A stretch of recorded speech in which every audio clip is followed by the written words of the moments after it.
now the last case that we're going to consider is the resonance, right? So the simplest examples is a swing. And so because how does a swing work? So it is moving to the right, and then you try to push it further to the right. If it is moving to the left, you try to push it further to the left. So which means that the frequency of the driving force, which is your pushing, is the same as the frequency of the swing itself. So now let's look at the equations. Now, well, if we still have the same undamped left-hand side and the driving force in the right-hand side, but suppose now that the frequencies are the same, right? So if the frequencies are the same, it means that so here omega 0 is what, square root of k over m. Right? So then the formula that we derived in the previous part doesn't work. Then what we're going to do, we're going to go through variation of parameters one more time and see how we can use variation of parameters to derive a particular solution. Now, recall that here is the formula for U1. So this is U1 in variation of parameters. Yeah, and this is the formula. It is complicated, of course, but it's not too bad because the Wronskian here is a constant, so you can just put in all the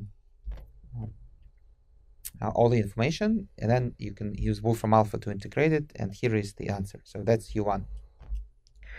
Then for U2, very similar. So you enter all the information that we know, G of t, W, and so on, and then you use Wolfram alpha to integrate.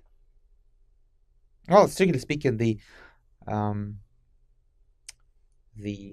integrals are not too challenging even without Wolfram alpha, but anyway. Right, so then putting it all together leads to a long and scary formula. So that's the particular solution.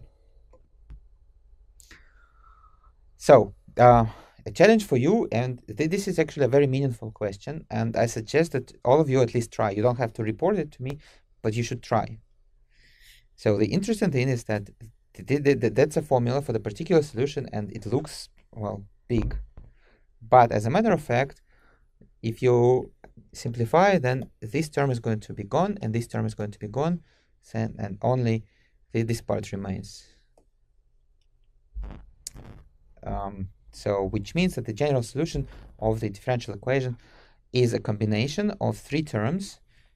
This is the general solution of the homogeneous differential equation, so it's just oscillation.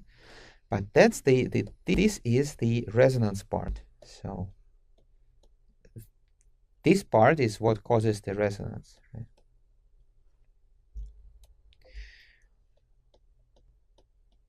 So why does it cause the resonance? Because what you have here is a linear function times a trigonometric function. And then you can imagine that if you have a linear function times a trigonometric function, then you say this is our linear function, this is minus the linear function. Then if you multiply them together, then you're going to have oscillations of increasing amplitude. And this is what actually happens. So, for example, with the initial condition, when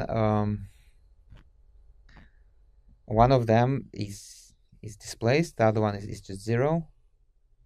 Actually, even the displacement does not need to be present here, so you can just do it without the initial displacement. It's still going to cause these increasing oscillations, right? And then what you see is that these oscillations, they happen between two linear functions, and as t approaches infinity, the amplitude is increasing. All right, so here is the particular example that that you see here, and I suggest that you click this link to play with the graphs around to have a better understanding of what the plot is going to look like. Well, and finally, of course, logically, there are free oscillations versus driven oscillations. So free oscillations may be damped or undamped. So driven oscillations may be damped or undamped. There could be resonance or no resonance. So, and the last case that we have not covered is damped driven oscillations. So there may be a resonance or there may not be a resonance. So if there is no resonance, then basically what's going to happen is that because of damping, the natural oscillations of the spring mass system are going to eventually disappear, and the system is going to follow the driving force. With resonance, we are going to see kind of a similar effect as with undamped oscillations, only now, of course, damping is not going to allow the amplitude of oscillations to increase to infinity. So eventually the amplitude is going to stabilize.